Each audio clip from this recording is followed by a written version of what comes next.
En cette froide matinée d'hiver 2017, dans les entrailles poussiéreuses d'un ancien diocèse de France, un archiviste solitaire, la soixantaine prudente, manipule un liasse de documents jaunis. Ses doigts, maculés d'encre séculaire, glissent sur un tapis rêche, marqué d'un carimbo ecclésiastique à l'encre pâlie. Ce n'est pas le document lui-même qui retient son souffle, mais le rodapé presque effacé, un numéro de protocole qui ne correspond à aucun catalogue connu. Ce détail, infime, banal pour l'œil non averti, ouvre pourtant une brèche vers un abîme de secrets. La promesse sombre se dessine. Quand l'on comprendra vraiment qui a signé ce despacho et pourquoi, l'édifice de la vérité s'effondrera. Si vous aimez démonter les secrets et les tabous du pouvoir, inscrivez-vous à l'Histoire interdite et laissez un like. Dites de quel pays vous regardez, cela ouvre plus d'archives. L'enquête, menée par un observateur externe crédité, un historien des institutions religieuses, révèle que la quête de vérité ne déterre pas un monstre isolé, mais un mécanisme implacable, une architecture de pouvoir où la survie institutionnelle prime sur toute intégrité humaine. Les premiers indices émergent des registres altérés et des inventaires falsifiés, des pièces d'un puzzle macabre patiemment dispersées. Chaque lacre brisée, chaque ligne raturée raconte une histoire de dissimulation, de protocole dévoyé. Comment une simple erreur administrative peut-elle se transformer en instrument d'annihilation? C'est entre les murs épais d'un certain diocèse français que l'exécution macabre fut conçue, non par le fer, mais par le silence et la bureaucratie sacrée. Le premier élément tangible, un despacho de transfert, daté du 17 mars 1978, concerne une jeune postulante, sœur Agnès. Son dossier, initialement classé sous le numéro de série 3B472, décrivait un zèle spirituel exemplaire, une pureté d'intention qui, ironiquement, allait la condamner. Le document ordonnait un simple déplacement vers un couvent éloigné, une procédure routinière, validée par un officio standard. Qui donc aurait pu trouver une menace dans une telle dévotion? Pourtant, une anomalie apparaît. Un second despacho, au numéro de série presque identique. 3B472A, mais avec une rubrique suspecte, fut découvert.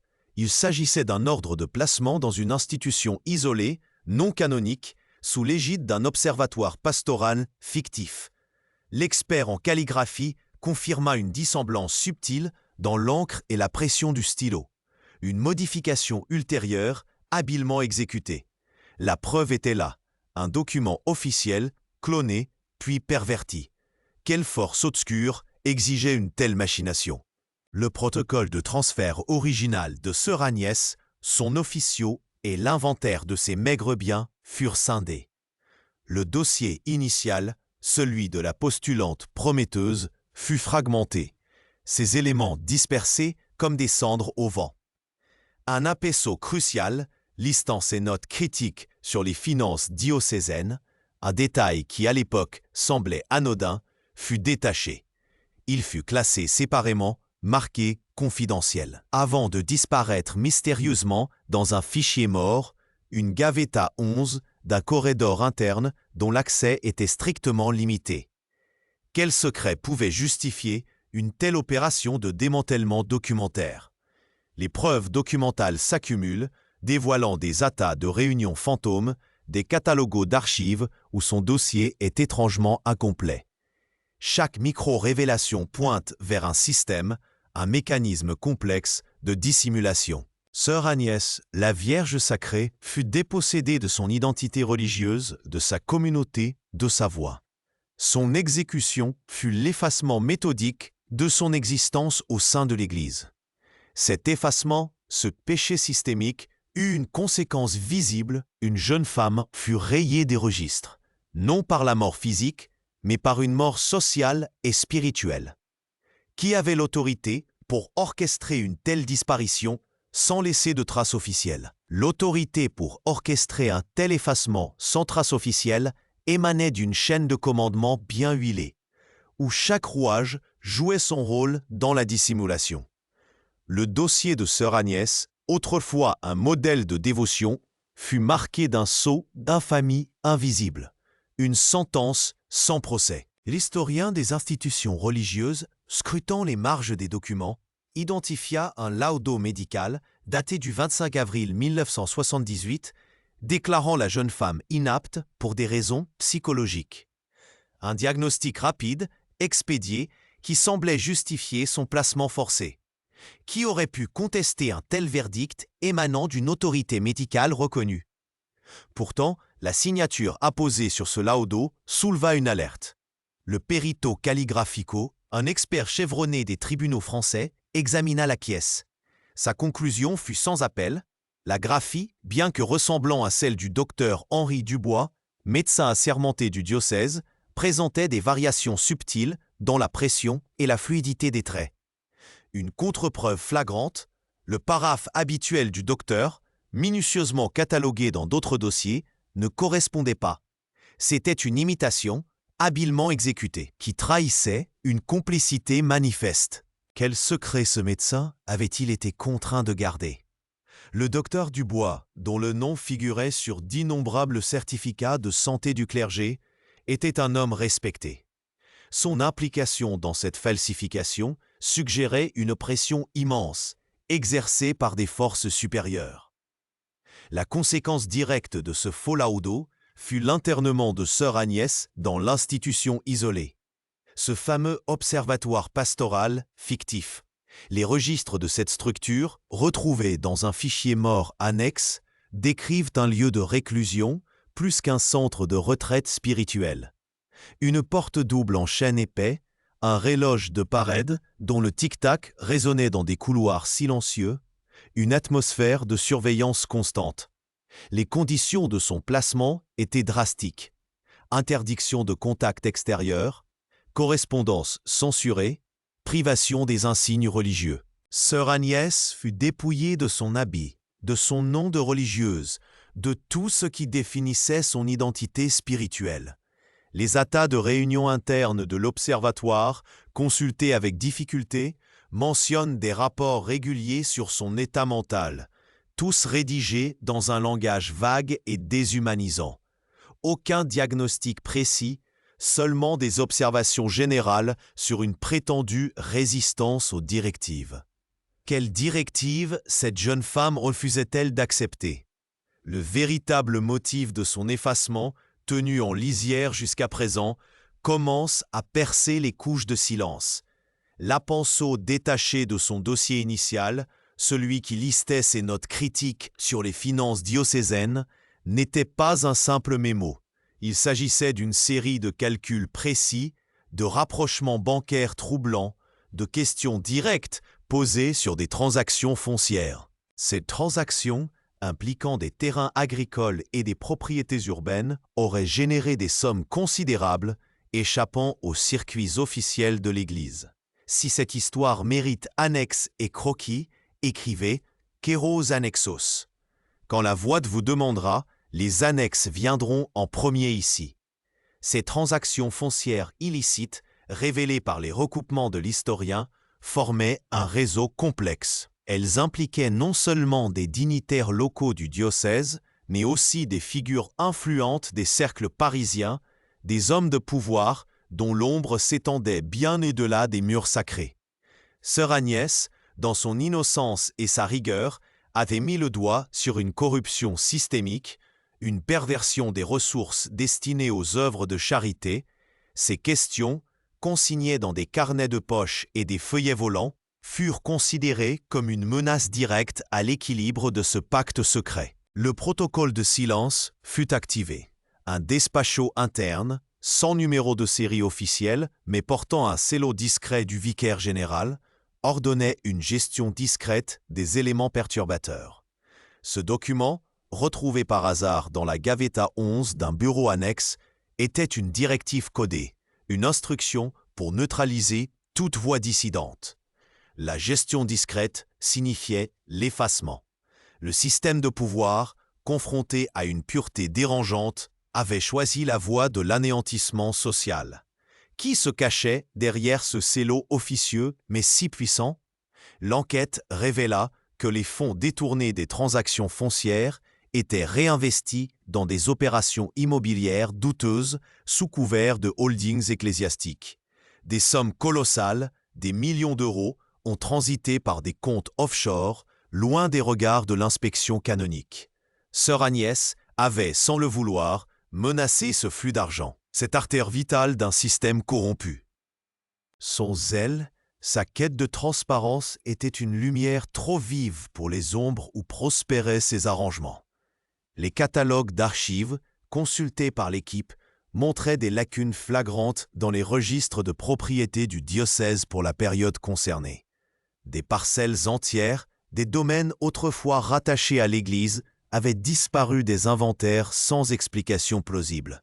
Ces trous documentaires coïncidaient étrangement avec les dates des notes de sœur Agnès.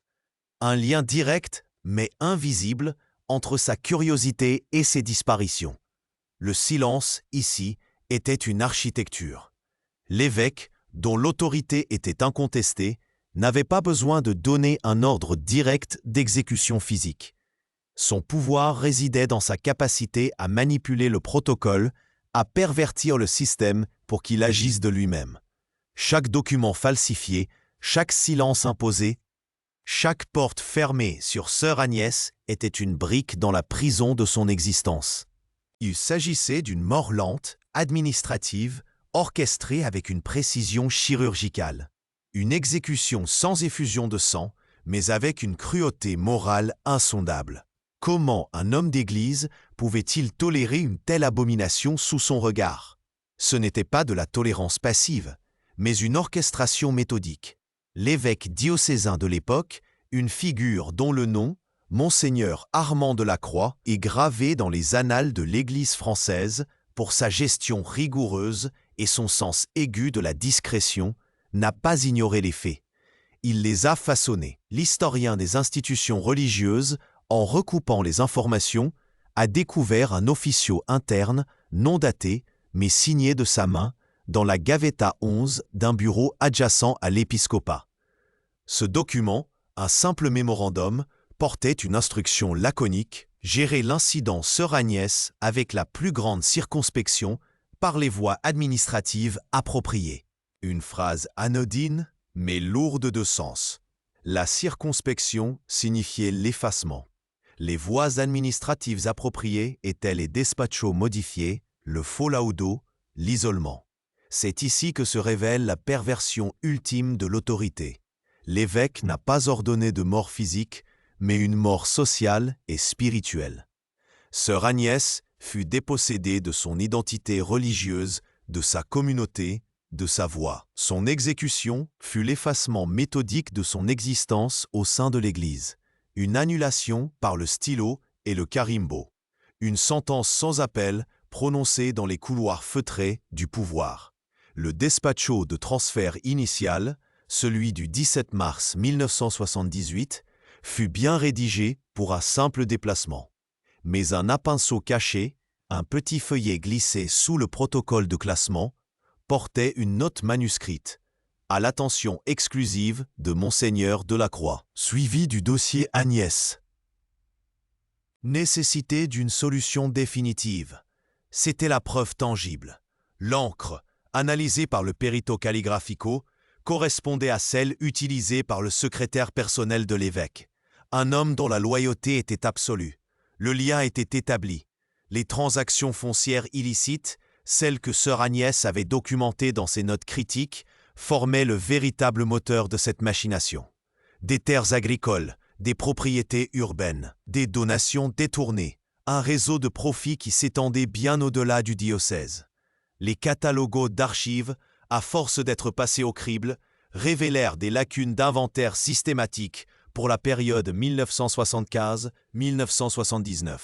Des parcelles entières, des millions de francs de l'époque, avaient tout simplement disparu des registres officiels, aspirés dans les rouages d'une comptabilité parallèle. Qui donc bénéficiait de ces disparitions? Le laudo médical falsifié signé par le docteur. Henri Dubois était une pièce maîtresse de cette exécution administrative. L'expert en calligraphie a pu démontrer que la signature du médecin avait été imitée, non pas par un amateur, mais par quelqu'un connaissant parfaitement les habitudes de paraphe du docteur. La contre-preuve était formelle. Il est probable que le docteur Dubois, respecté et intègre en apparence, ait été contraint sous des pressions intenses, peut-être financières, peut-être de réputation, de valider ce faux. Son silence acquis de force devint une arme. Les actas de réunions fantômes, ces documents qui n'avaient aucune existence officielle, mais décrivaient des délibérations inventées, servaient à justifier a posteriori les décisions prises. Elles créaient un voile de légitimité. Un registre secret, découvert dans une salle 3B du corridor interne des archives, listait des dépenses exceptionnelles pour des services confidentiels. Ces dépenses, sans justificatif, coïncidaient étrangement avec les dates clés de l'affaire Sœur Agnès. Un cello discret, celui du vicaire général, y était apposé, confirmant la chaîne de commandement. Le système n'avait pas besoin de tortionnaires. Il avait besoin de fonctionnaires obéissants, de protocoles dévoyés, de silence complice. L'évêque, Monseigneur Delacroix, incarnait cette perversion du pouvoir. Son rôle ne fut pas celui d'un bourreau au sens physique, mais celui d'un architecte méticuleux de l'effacement. Il a utilisé les outils de l'Église, les despachos, les laudos, les archives, pour anéantir une vie qui, par sa pureté et son intégrité, menaçait de révéler une corruption systémique. La véritable nature de l'exécution macabre n'était donc pas une mort violente, mais une mort administrative, une radiation complète de l'existence. Sœur Agnès n'a pas été tuée par la lame, mais par le papier aspéro et l'encre des décrets falsifiés. Elle fut emprisonnée dans une institution isolée, coupée du monde, de sa foi, de son identité, son nom effacé des registres des vivants. Un destin scellé par un despacho et un lacre brisé. Si cela a soulevé plus de questions que de réponses, inscrivez-vous et activez le cloche. Le rapport parallèle arrive en premier pour ceux qui sont ici. Les fonds détournés, des sommes colossales, ont continué de transiter par des circuits occultes, sous le regard vigilant de Monseigneur Delacroix. Les investigations récentes ont mis au jour un vaste réseau de holdings immobilières gérés par des intermédiaires, toutes liées, de près ou de loin, à des propriétés autrefois diocésaines. Le motif était clair, l'argent. Le silence de Sœur Agnès était nécessaire pour que ce flux financier ne soit jamais interrompu. Les ombres du pouvoir s'étendaient protégeant leurs intérêts. Les ombres du pouvoir s'étendaient protégeant leurs intérêts. Après l'effacement méthodique de Sœur Agnès, le réseau de transactions foncières illicites continua de prospérer. Les sommes détournées, estimées à plusieurs dizaines de millions de francs de l'époque, l'équivalent de plusieurs millions d'euros actuels, ont été blanchies à travers une série complexe de sociétés écrans et de placements immobiliers discrets. Les registres secrets de la salle 3B, analysés par l'historien, révèlent des mouvements de capitaux vers des entités basées en Suisse et au Luxembourg, des destinations classiques pour les fonds échappant à la fiscalité et à la surveillance. Des offices bancaires, datés de 1979 à 1985, montrent des transferts réguliers, tous validés par des signatures anonymes, mais dont le style administratif portait la marque des mêmes acteurs. Sœur Agnès, quant à elle, demeura confinée dans l'institution isolée. Les inventaires de ses effets personnels, retrouvés dans un fichier mort adjacent à la Gaveta 11, témoignent d'une progressive dépersonnalisation. Ses livres de prière, ses maigres possessions, même ses lunettes, furent catalogués avec une précision clinique, mais jamais restitués. Les rapports internes de l'Observatoire pastoral, rédigés par le personnel sous l'autorité du diocèse, décrivent une femme de plus en plus silencieuse, de plus en plus éteinte. Il est probable que la privation de son identité religieuse, de sa mission et de sa communauté ait eu un impact dévastateur sur sa santé mentale et spirituelle. Le protocole de son isolement était strict. Les quelques visites autorisées, sous haute surveillance, étaient celles de membres triés sur le volet de l'administration diocésaine, jamais de sa famille proche. Les actas de ces rencontres sont lacunaires, ne mentionnant que des généralités sur son état de santé stable. Aucun détail sur ses pensées, ses espoirs, ses souffrances. Le système avait réussi à la rendre invisible, même aux yeux de ceux qui la côtoyaient. Sa voix, autrefois si claire dans ses notes critiques, fut définitivement réduite au silence. Monseigneur Delacroix, l'évêque, continua d'exercer son ministère avec une autorité inébranlable, sa réputation publique intacte. Il fut même élevé à des fonctions plus prestigieuses au sein de la Conférence des évêques de France, salué pour sa gestion rigoureuse et sa vision stratégique. Les despachos de promotion, conservés dans les archives centrales, portent son cello et sa signature, symbole d'une ascension qui masquait des abîmes de corruption. Sa capacité à manœuvrer les rouages administratifs, à transformer le sacré en instrument de pouvoir, était sa véritable signature. Les biens fonciers illicites, ceux-là même que sœur Agnès avait tenté de dénoncer, furent progressivement intégrés à un patrimoine immobilier officieux. Des châteaux, des domaines viticoles, des immeubles de rapport à Paris et en province, des actifs qui officiellement n'appartenaient pas à l'Église, mais dont les revenus finançaient un train de vie somptueux pour certains dignitaires et alimentaient des caisses noires. Les catalogos d'inventaire, méticuleusement révisés au fil des ans, ne laissaient transparaître aucune anomalie. Le système était devenu une machine auto-entretenue, invisible et impitoyable. L'historien des institutions religieuses, persévérant, a mis au jour des codices anciens, des registres paroissiaux du XVIIe siècle qui mentionnaient certaines de ces propriétés comme des donations à l'Église avec des clauses d'inaliénabilité. Ces documents, conservés dans un fichier mort particulièrement obscur, contredisaient frontalement les actes de vente ultérieurs, une preuve de l'ancienneté de la corruption, ou du moins de la perversion d'un héritage sacré. Le carimbo de l'évêché, apposé sur ces documents anciens, semblait accuser les générations. Le lodo médical falsifié du docteur Dubois ne fut jamais contesté officiellement. Le médecin, dont le nom fut effacé des registres diocésains quelques années après l'affaire, disparut discrètement de la scène publique. Il est probable qu'il ait été récompensé de son silence par un exil doré ou une retraite anticipée loin des regards curieux. Son rôle dans l'effacement de sœur Agnès fut un maillon essentiel, une preuve que la perversion du système pouvait corrompre même les professions les plus respectées.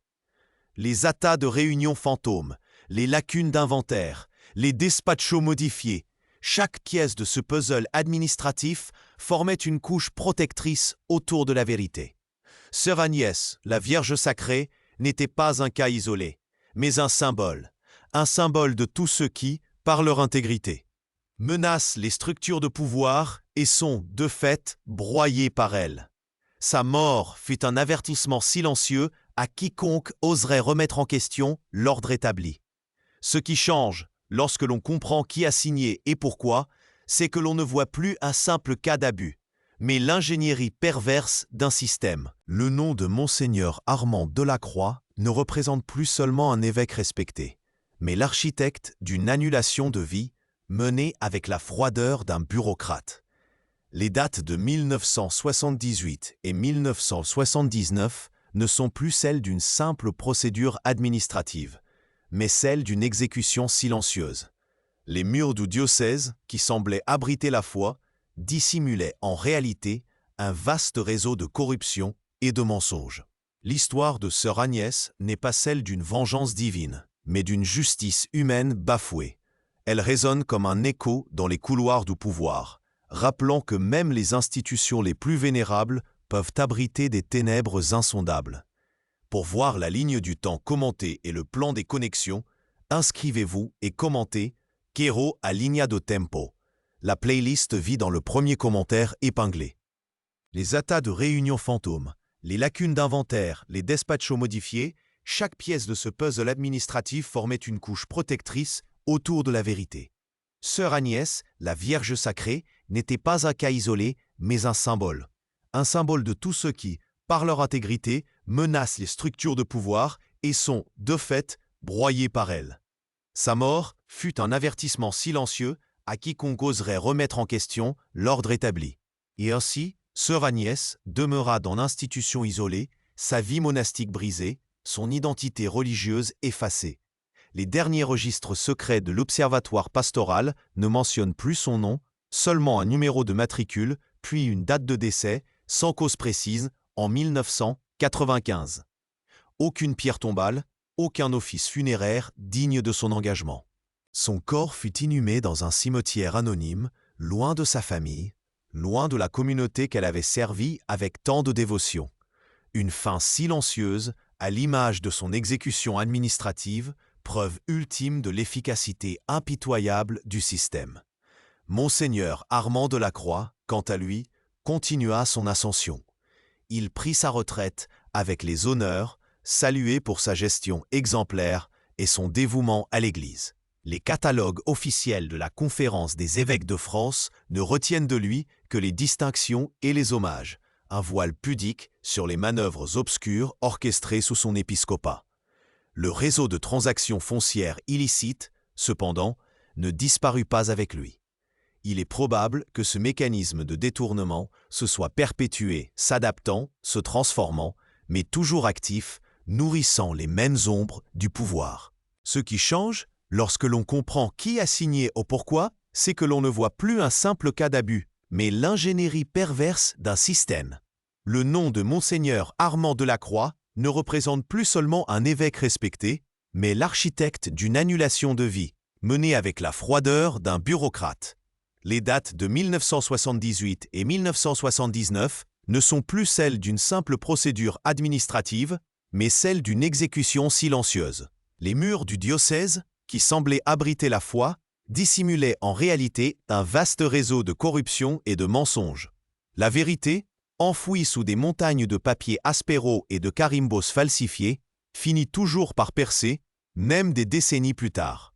Le laudo falsifié, le despacho modifié, le lacre brisé, chaque détail raconte une histoire d'intégrité sacrifiée sur l'autel du pouvoir. L'histoire de sœur Agnès n'est pas celle d'une vengeance divine, mais d'une justice humaine bafouée. Elle résonne comme un écho dans les couloirs du pouvoir, rappelant que même les institutions les plus vénérables peuvent abriter des ténèbres insondables. Pour voir la ligne du temps commentée et le plan des connexions, inscrivez-vous et commentez K.